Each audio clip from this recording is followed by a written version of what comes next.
Hello friends, welcome to pro skate world. आज के video में शू स्केट्स लेते हुए आपको किन किन बातों का ध्यान रखना है, इसमें फ्रेम लेंथ क्या होनी चाहिए और कितनी तरह के व्हील्स होते हैं शू स्केट्स के अंदर, इसके बारे में डिस्कस करेंगे। पर उससे पहले आपके लिए एक फैक्ट, वुड यू बिलीव एक प्लेनेट जो कि डायमंड का बना हुआ है, यस फ्रेंड्स, 55 कैंक्री ई, ये प्लेनेट अर्थ से लगभग 40 लाइट ईयर्स अवे है और डायमंड का बना हुआ। फ्रेंड्स अपने टॉपिक पर आते हैं कि शू स्केट्स लेते हुए फ्रेम की लेंथ कितनी होनी चाहिए, कितने तरह के व्हील्स होते हैं, आपको किन किन बातों का ध्यान रखना है, इसके लिए पहले आप एक क्लोजर देखिए प्लीज। फ्रेंड्स, आपके सामने ये शू स्केट्स है, इसके 4 पार्ट हैं। शू, इसे बोलेंगे फ्रेम, ये व्हील, ये बेरिंग। आपने शू स्केट्स लेते हुए किन किन बातों का ध्यान रखना है। आपका शू लेदर का बना होना चाहिए, आउटर भी लेदर, इसके अंदर भी लेदर लगाओ, सोल भी लेदर और अंदर वाला सोल वो भी लेदर का होना चाहिए। सबसे इंपॉर्टेंट, अगर शू लेदर का नहीं है तो आपकी पूरी ग्रिप नहीं बनेगी, आपकी पूरी स्पीड नहीं आएगी। उसके बाद फ्रेम, ये होगा फ्रेम आपका। इसमें एक्सल कहाँ होंगे, फ्रेम की लेंथ क्या होनी चाहिए। एक्सल होंगे हमारे जहां पैर का अंगूठा शुरू होता है, दूसरा हमारा एंकल, ये एंकल के नीचे, ये हमारे बॉडी के प्रेशर पॉइंट्स हैं, यहाँ पे हमारे एक्सल होने चाहिए। इससे आपकी मैक्सिमम स्पीड निकलेगी। अब आप देखिए, व्हील्स 2 तरह के होते हैं, soft wheel, hard wheel. Soft wheel का डायमीटर 65, 66, 70 mm और छोटे बच्चों के लिए 62 mm। सॉफ्ट व्हील में देखिए ये लिखा है 65 mm, 80 हार्डनेस होगी, 65 mm व्हील का डायमीटर हो गया, जो कि सॉफ्ट व्हील, जो कि किसी भी surface, rough surface, smooth surface, सब पे चल सकता है। ये हो गया हार्ड व्हील। और हार्ड व्हील का डायमीटर 61, 62 या 63 mm। ये आपके सामने लिखा है 63 mm, 95A। इस व्हील का डायमीटर होगा 63 mm और हार्डनेस 95A।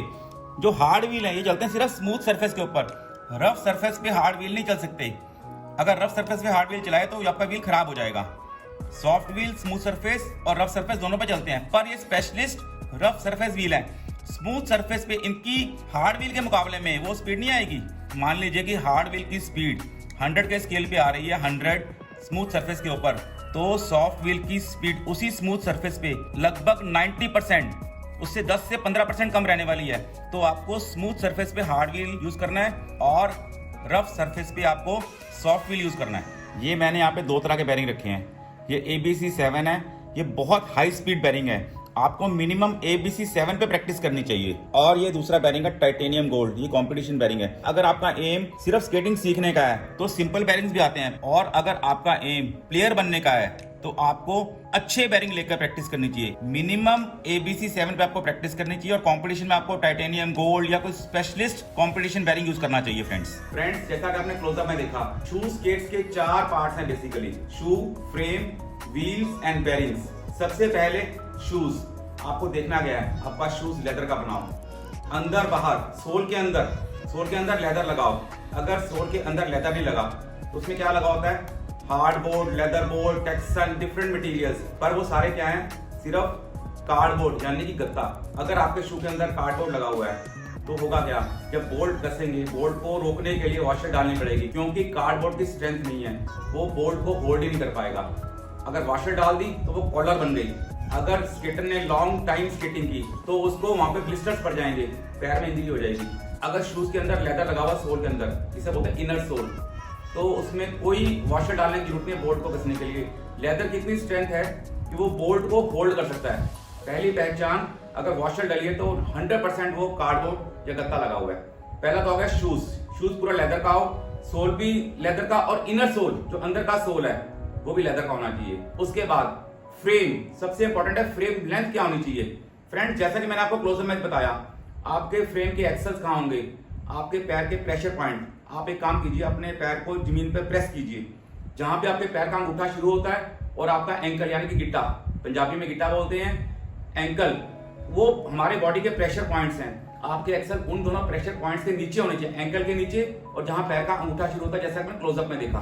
फ्रेंड्स अगर आपने फ्रेम लंबा या छोटा ले लिया तो आपकी पूरी स्पीड निकलेगी नहीं। हाँ, स्केटिंग कर सकते हैं, स्केटिंग में प्रॉब्लम नहीं आएगी, पर टॉप स्पीड निकालने के लिए आपको अपने एक्सेल्स प्रेशर पॉइंट के नीचे चाहिए। उसके बाद बेरिंग्स में आपको देखना है कि अगर आपका एम सिर्फ स्केटिंग सीखने का है, रिक्रिएशनल स्केटिंग करने की, स्केटर को सिर्फ स्केटिंग आनी चाहिए, एक एक्टिविटी आनी चाहिए, तो आप सिंपल बेरिंग ले लीजिए। अदरवाइज अगर आपका एम स्केटर को प्लेयर बनाने का है, प्लेयर बनाने का मतलब उसको रेगुलर स्केटिंग करनी है, प्लेयर बनना है स्केटिंग के अंदर, तो आपको अच्छे बेरिंग, प्रैक्टिस में भी अच्छे बेरिंग लगाने पड़ेंगे।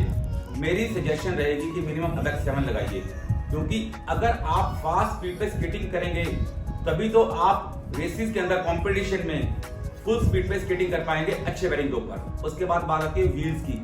व्हील्स होते हैं दो तरह के, जैसे क्लोजर में बताया, हार्ड व्हील्स जो कि चलते हैं स्मूथ सरफेस, कोटा स्टोन की सरफेस हो गई, चिप्स का फ्लोर हो गया, या आजकल लेटेस्ट 200 मीटर के बैंक ट्रैक बन रहे हैं, उन सब पे चलेंगे हार्ड व्हील्स। हार्डनेस कितनी? 94, 95, 96, 98 हार्डनेस। ये लिखा होता है व्हील के ऊपर 95A, 96A।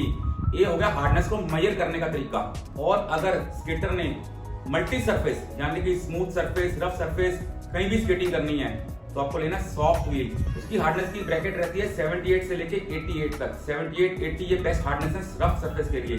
85, 88 ये हार्डनेस जाती है स्मूथ रोड के लिए। कई जगह पे रोड्स बहुत स्मूथ हैं तो वहां पे आप हार्ड व्हील्स, रोड के hard wheels 85 hardness, 86 hardness, 88 hardness use कर सकते हैं। पर स्केटर को उसके अंदर अपने मसल्स को डेवलप करना है। अगर मसल्स डेवलप्ड हैं तभी वो वाइब्रेशन, जो हार्ड व्हील की वाइब्रेशन है उसको बर्दाश्त कर पाएंगे, नहीं तो आपके लिए 78, 80 हार्डनेस बहुत अच्छी है रफ सरफेस के लिए। अब इसमें एक और पॉइंट आता है, अगर आपका एम स्केटर को प्लेयर बनाने का है तो आपको सुपर फास्ट स्पीड का स्केट्स लेना है, और अगर एम रिक्रिएशनल है तो आपको नॉर्मल स्पीड का लेना है। आप स्पीड कैसे चेक करेंगे कि व्हील की स्पीड कैसी है, कि कौन सा व्हील सुपर फास्ट है, कौन सा व्हील नॉर्मल स्पीड का है। व्हील के बेरिंग निकालिए, जमीन पे देके मारिए।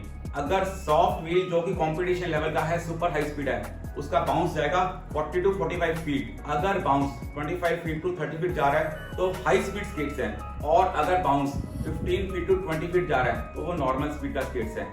सेम हार्ड व्हील में बाउंस 45 फीट नहीं जाएगा, पर व्हील को अगर आप ग्राउंड पे छोड़ेंगे तो जंप लेता रहेगा बारी बारी।